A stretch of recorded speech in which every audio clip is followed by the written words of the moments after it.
नमस्कार, मैं डॉक्टर गोपा चक्रवर्ती मेरे चैनल पे आपका स्वागत करती हूँ। रंजना जी, आपका स्वागत करती हूँ। प्रणाम दीदी। आप देख रहे हैं कि आज रंजना जी मेरे साथ हैं। हम लोग कोई सेलिब्रिटी नहीं है, लेकिन ये कोई सेलिब्रिटी से कम नहीं है। जब आप ये पूरा वीडियो देखेंगे तब आपको पता चलेगा कि संगीत के लिए कितने लोग क्या कुछ कर लेते हैं। ये मेरे पास अभी जस्ट एमए मतलब अखिल भारतीय गांधर्व महाविद्यालय में जिसको कहते हैं अलंकार, वो पास हो चुकी हैं। इसके लिए आपको कॉन्ग्रेचुलेशंस।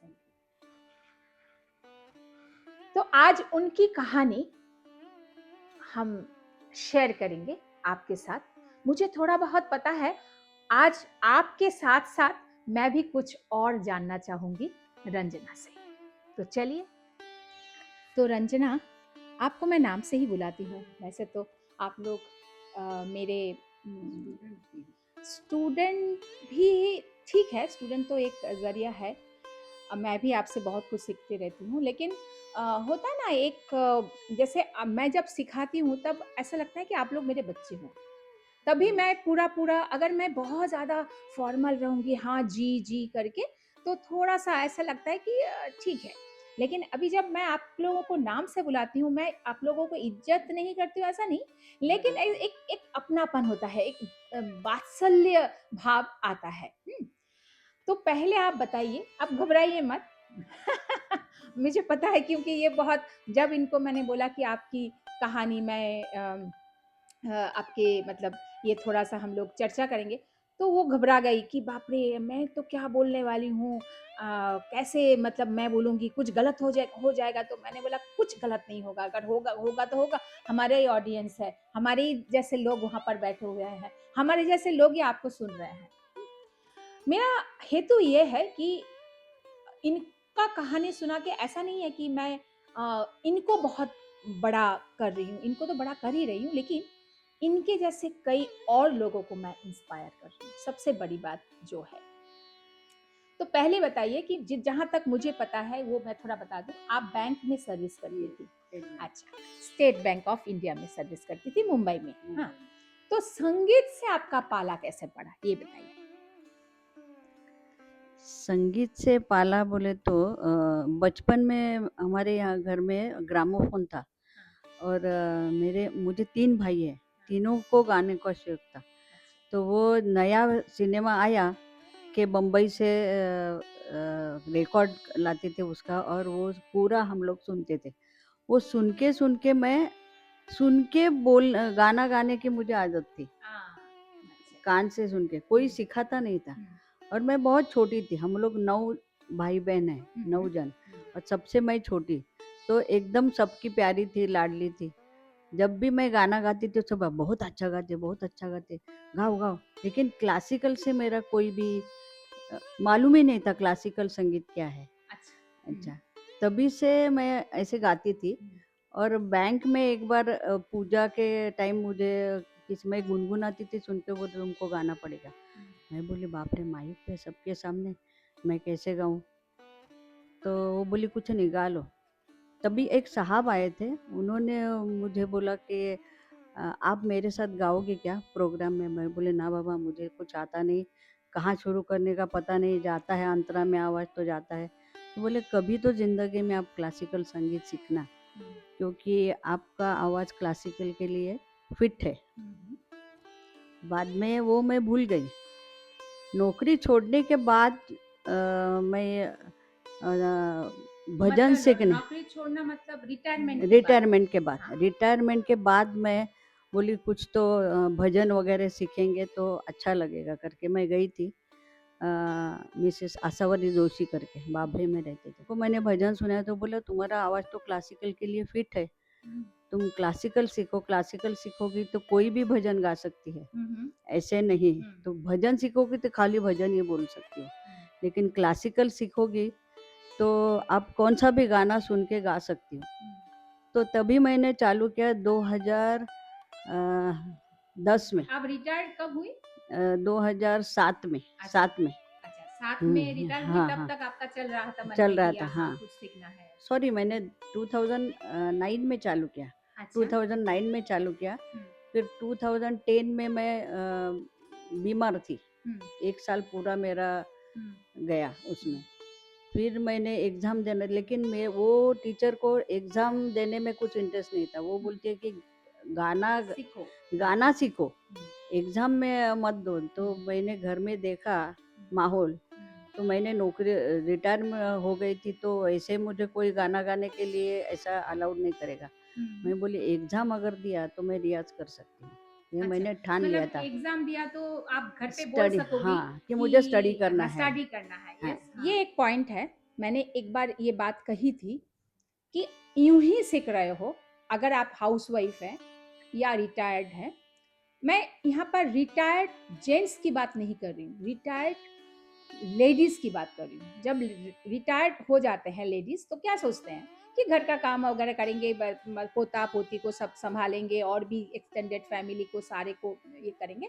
लेकिन जब कोई भी चीज़ हम बोलते हैं ना कि इसका हम पढ़ाई करके कुछ ऐसे करेंगे तो लोगों को हम थोड़ा-सा मतलब कन्विंस करा सकते हैं। हाँ, आगे। है ना, ऐसा ऊपर-ऊपर से कुछ भी बात करने की आदत नहीं है। मैं कुछ भी चीज़ पूरे नीचे अंदर जाके, तभी तो आपने नौकरी हाँ, इतना अच्छे से किया है। हाँ, हाँ। तो वो अंदर जाके मुझे वो समझ, ये ऐसा क्यों है, ये वैसा क्यों है, ये सुर ऐसा क्यों लगता है, ऐसा मुझे लगता है, ये 3 ताल में क्यों है, ये 1 ताल में क्यों है, ऐसा मुझे लगता था कि ये 3 ताल में क्यों नहीं आता है। तो ने वो बोली समझेगा आपको बाद में।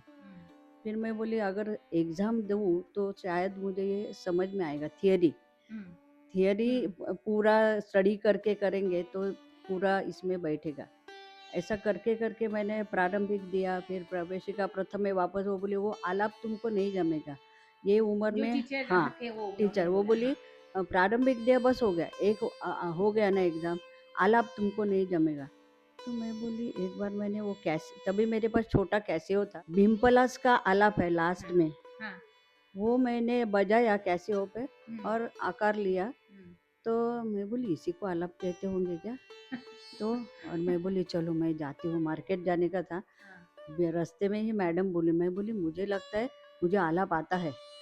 वही आलाप है। तो क्या किया तुमने? तो मैं बोली क्या इस पे बजाया भीमपलास का और मैंने आकार लिया, तो मुझे आया वो ऐसा लास्ट तक। तो बोली चलो अभी चलो घर। तो मैं उनके घर गई, बोली हाँ तुमको तो आलाप आ रहा है, चलो। तो तभी क्लास चालू होगा वापस प्रवेशिका प्रथम का। फिर प्रवेशिका प्रथम दिया, बाद में प्रवेशिका पूर्ण में धमार था। तो उन्होंने बोला ये तो तुमको नहीं जमेगा, ये बहुत कठिन है। बोले मुझे एक बार बता दो। तो उन्होंने इतना गुस्से से देखा, बोली एक बार बोलूँगी लय, इसमें दुगुन तिगुन सब आता है, तुम्हें जमेगा क्या? मैं बोली मैडम प्लीज़ एक बार बता दो ना। और मैं घर जाते तक 1 1 2 1 2 3 1 2 3 करके मैं घर में आई। और बैंकर जो हो ना, हाँ, तो वो वो थोड़ा दिमाग में हाँ, होगा। वो मैथमेटिक्स मेरे तुरंत ध्यान में आ गया। मैंने घर जाके वो धमार बिठाया और दूसरे क्लास में मैंने, वो मेरे को देखती ही रह गई कि तुमको तिगुन आ गया? मैं बोली हाँ, आपने बोला था ना 1 2 3 1 2 3। मैं नींद से भी उठती तो मेरे दिमाग में 1 2 3 1 2 3 ऐसा ही आता था। और एग्ज़ाम में गई तो तभी मुझे तबल जी के साथ बजाना ये भी मालूम था। इतना मैं अनजान थी कि तबल जी बैठेंगे धमार बजाने के लिए, और मैं सम पे आ गई तो उन्होंने ऐसा किया, अरे धमार आ गया मुझे। और तभी प्रवेशिका पूर्ण में भी मुझे फर्स्ट क्लास मिला। फिर मेरा प्यास बढ़ती गई कि अभी मध्यमा प्रथम, फिर मध्यमा पूर्ण। वो मुझे डांटती गई, मैं बैठती गई, मैडम डांटती गई, मैं बैठती गई। ऐसा करके करके विशारद प्रथम तक आई। विशारद प्रथम ने उन्होंने बोला विशारद करना इतना सादा बात नहीं है, तुम ये छोड़ दो। फिर उनको वो पुणे जाने वाली थी शिफ्ट होके। फिर हमारे क्लास के एक लड़की थी जो अलंकार होके पीएचडी में एडमिशन लिया था उसने। तो वो बोली कि मैं तुमको विशारद का सिखाऊं, अदिति घाक करके। तो फिर अदिति घाग ने मुझे विशारद का पूरा पोर्शन सिखाया। साथ एक हमारे प्रज्ञा पेंडसे करके है, वो बड़ौदा में उसने सीखा है संगीत। तो उसने भी मुझे तानपुरा लगाना, तानपुरा पे बैठ के कैसा गाना, उसके लिए मैं उसके पास जाती हूँ। उनके साथ मैंने विशारद पूर्ण किया। और फिर विशारद पूर्ण होने का ये 19 कौन सा ईयर में आपने विशारद 2019 में मेरा विशार हाँ कोविड के टाइम पे। तो विशारद होने के बाद तुरंत कोरोना चालू हो गया। फिर बड़ा उसमें मैंने पूरा प्रारंभिक से पूरा स्टडी किया। और ऐसा मुझे लगता था कि कोई अच्छा सा टीचर मिले यहाँ। इतने में मुझे आपका नाइकी कनाडा का वीडियो मैंने देखा, यूट्यूब वीडियो देखा। तो आपने जो समझाया था ना कि कैसा इसमें क्या फ़र्क है, मैं बोली कि अभी इनको ही मैं पकड़ती हूँ। फिर मैंने आपको मेल डालना चालू किया था। तभी मैं समझती थी कि आप डॉक्टर गोपा चक्रवर्ती, तो आप शायद अजय चक्रवर्ती की बेटी होगी, है कौशिकी की बड़ी सिस्टर है ये। ऐसा मैं सोचती थी। ये कलकत्ता में रहती, चलेगा लेकिन मैं ऑनलाइन सीखूंगी। ऐसा करते करते मेल डालते गए तो आपने मुझे मेरा पूरा हिस्ट्री सिखाया। आपको क्यों अलंकार करना है, एज में आप अबव 70 है। मैं बोली नहीं, मुझे अलंकार सीखना है। तो मैं बोली दूसरे एक मेल में मैंने आपको पूछा कि आप तो कलकत्ता में रहते हैं, ऑनलाइन तो सिखा सकते हैं। आपको किसने बोला मैं कलकत्ता में रहती हूँ? मैं तो बोरीवली में रहती हूँ। कहाँ? ठाकुर विलेज। व्हाट्सएप पे नंबर भेजा, Kandivali Thakur village. My God, मैं तो मागाटाणी में तब तक रहने के लिए आई थी।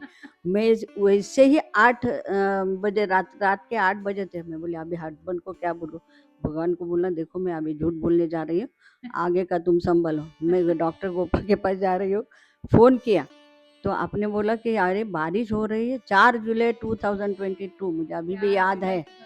22 मैंने मैं बोली कि मैं आ रही हूँ, कुछ भी हो। बोले अभी मेरा क्लास, मैं बोली मैं नीचे बैठूंगी, क्लास हो जाने के बाद मुझे फ़ोन करना, लेकिन मैं आज आपको मिलना ही चाहती हूँ।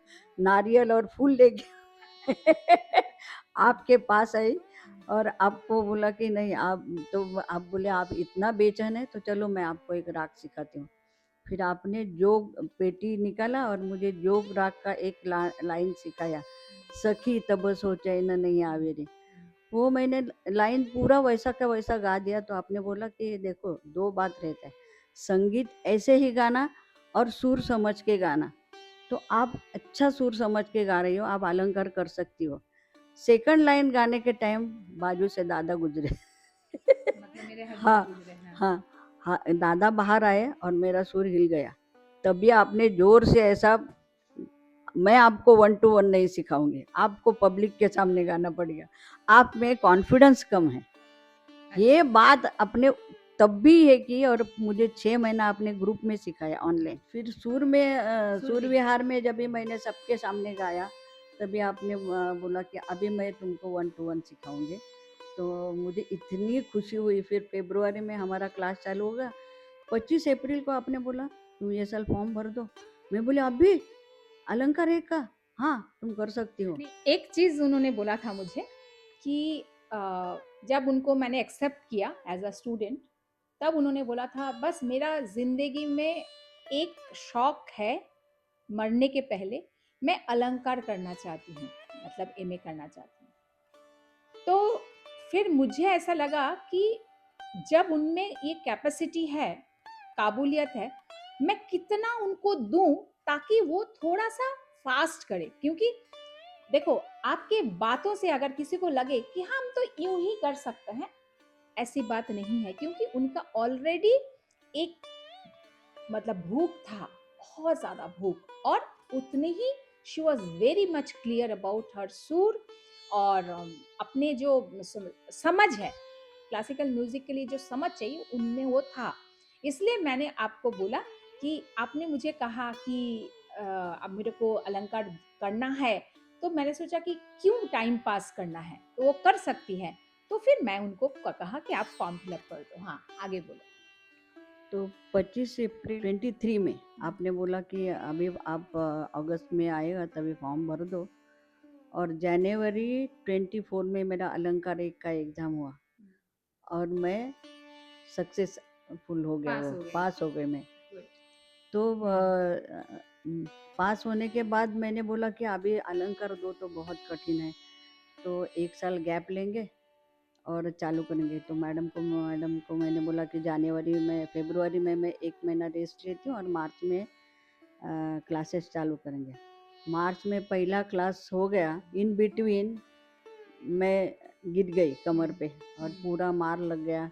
आपने बहुत डाँट दिया मुझे कि क्या ज़रूरत थी ऐसा करने की, क्यों तुमने किया? उन्होंने एक छोटा-सा स्टूल में चढ़ के हाँ, आपने हाँ। कुछ करने गई थी, कुछ साफ-साफ वगैरह, तो गिर गई थी। तो इस एज में गिरना बहुत ही खतरनाक होता है, तो मैं तो एकदम सहम गई। मैंने मन में सोचा कि ऐसा अगर करेगी तो क्या मतलब अभी बेड में रहेगी तो क्या ही सीखेगी?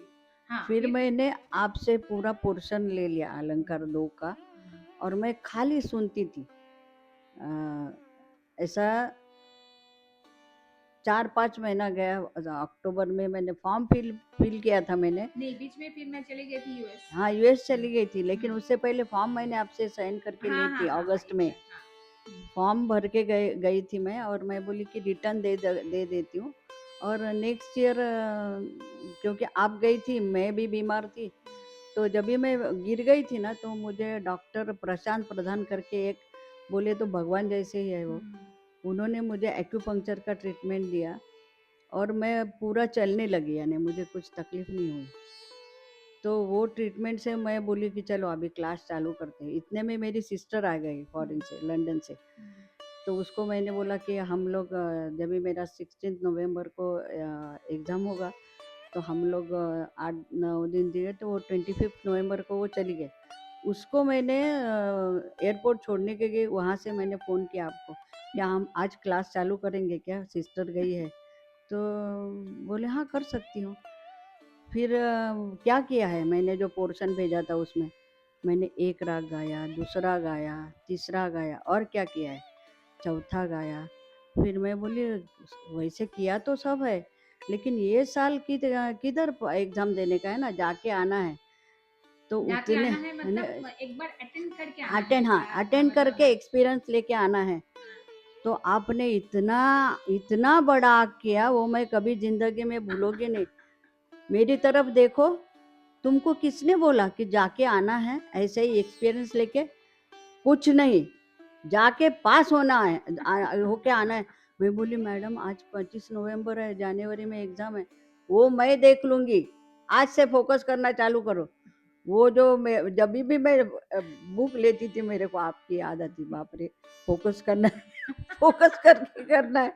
अभी कोई भी पूछे मुझे कैसा किया स्टडी 1 महीने में, फोकस करके करो। और हाँ। सच में 16 जैन को आपने मुझे बोला देखो, आप अभी बुक बंद करके ऐसे ही रखो, आराम से शांति से, खाली मन में कुछ भी गाना नहीं, कुछ भी नहीं। कल 17 जनवरी है और मेरा 17 जनवरी को इतना अच्छा वाइवा हुआ कि प्रारंभिक से अभी तक जो मैंने एग्ज़ाम दी, उसमें मेरा इतना अच्छा वाइवा, अच्छा। हाँ, बहुत अच्छा हुआ। यानी वो एग्जामिनर थे डॉक्टर रामराव नायक करके, गोवा से आए थे। उन्होंने बोला कि आपके ऊपर भगवान की बहुत कृपा है, इसलिए मैं आया हूँ। अभी मुझे एक बात बताना, आपको पीएचडी करना है क्या? बाप रे, मैंने 2 कान पकड़ा। मैं बोली मुझे अलंकार करने की ख्वाहिश थी, पीएचडी पीएचडी में नहीं। एक बार सोच लो, पीएचडी करना है क्या आपको? आप कर सकते हो पीएचडी, इतना, यानी तभी मुझे लगा कि मैंने गोपा मैडम से सीखा, तो उन्होंने इतना अच्छा सिखाया कि एग्जामिनर ने मुझे ऑफर दिया कि आप पीएचडी कर रही हो क्या? ये सब क्रेडिट गोपा मैडम का है। नहीं, ऐसा देखो, अ, नहीं, ठीक है, आपने मुझे क्रेडिट दिया, ये मेरे लिए बहुत बड़ा ब्लेसिंग्स है, क्योंकि आप इतनी अनुभवी हो, अपनी ज़िंदगी से अनुभवी हो, आपने ब्लेसिंग्स मुझे दिया।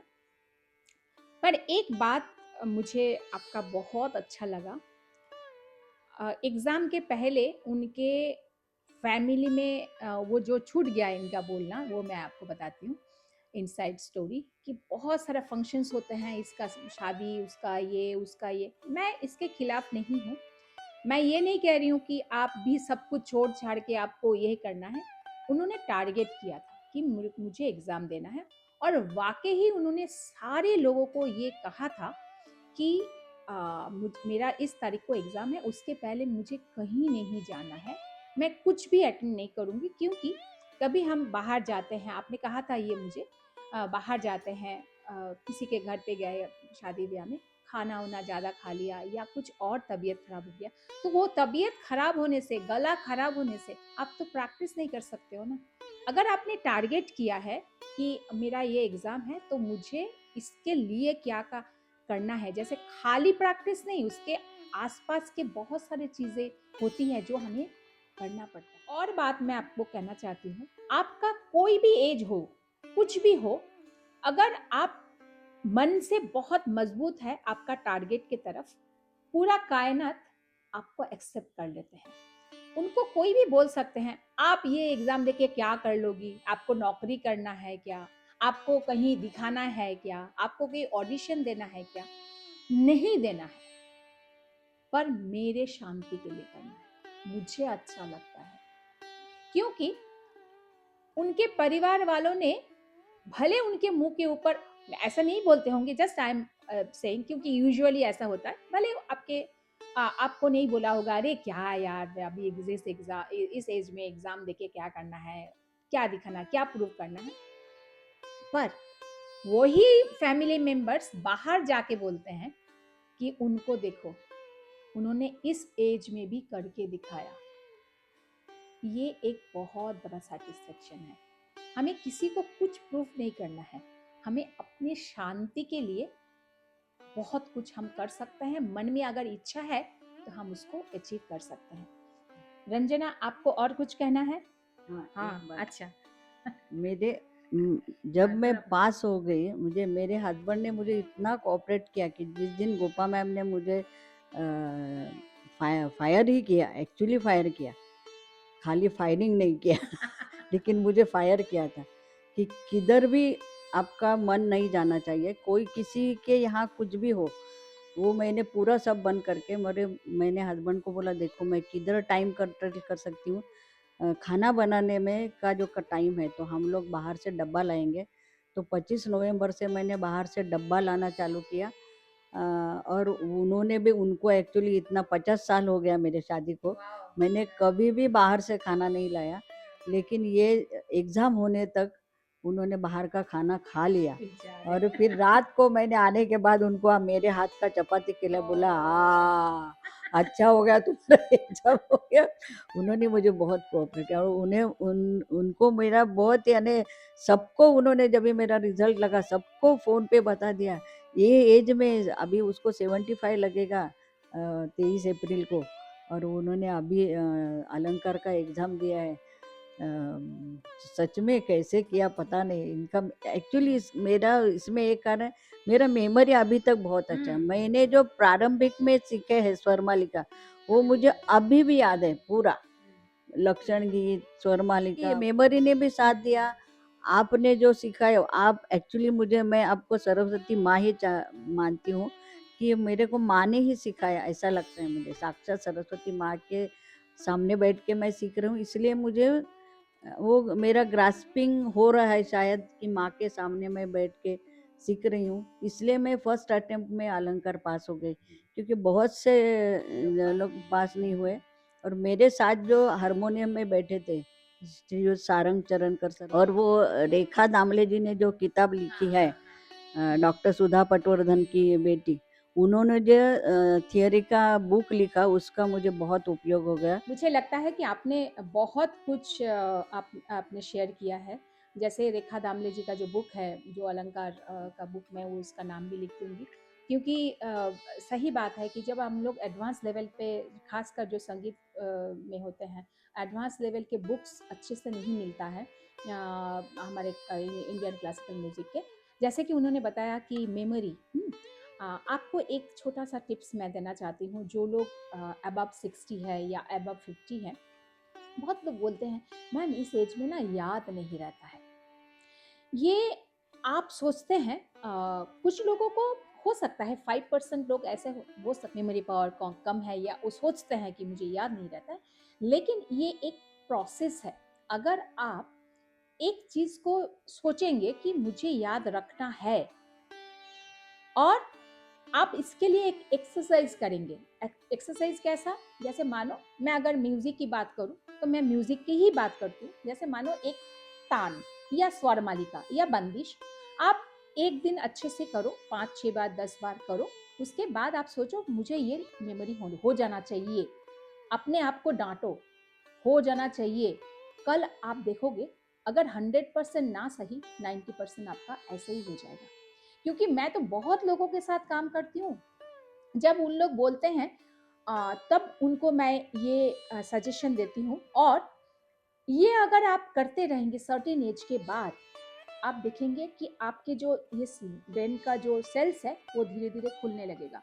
क्योंकि हम लोग जब छोटे होते हैं बचपन में, या जब हम लोग पढ़ाई वगैरह करते हैं, तो हमको झक मार के उसको याद रखना पड़ता है। तो हमारे सेल्स को हम ये ट्रेन करते हैं कि हाँ हमें याद रखना पड़ेगा। लेकिन जैसे ही आप वो सब छोड़ देते हैं, मानो नौकरी के लिए भी तो आपका फाइल आया, किसी का डेटा आया, वो सब आपको स्टडी करना पड़ता है। लेकिन जैसे ही रिटायर हो जाते हैं तो क्या लगता है, बस हमारे पास और कुछ काम नहीं है, बाबा बहुत कुछ कर लिया, पूरा जिंदगी हमने इसमें दे दिया, अब कुछ नहीं करना है। ये जो क्विट करते हैं ना, उससे क्या होता है कि आप अपने आप को बहुत रिलैक्स कर देते हैं, अपने माइंड को भी रिलैक्स कर देते हैं।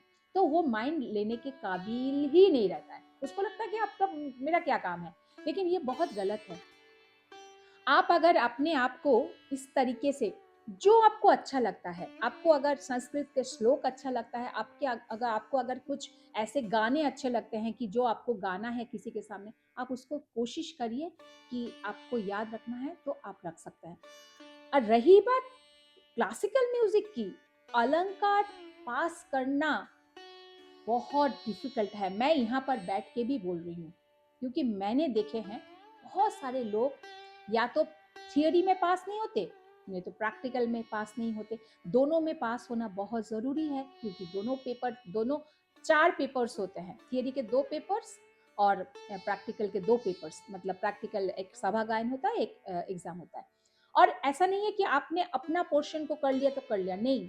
ये जो कह रही है ना, एकदम प्रारंभिक से लेके पूरा अंत तक आपको सारे कंपैरिजन, तुलना जिसको कहते हैं, सब कुछ आपको आना चाहिए। मैं डरा नहीं रही हूँ, लेकिन अगर आप प्रोसेस के साथ जाते हैं तो आप बिल्कुल कर सकते हैं। वीडियो बहुत लंबा हो गया है, लेकिन ये सब बातें भी बहुत ज़रूरी होता है।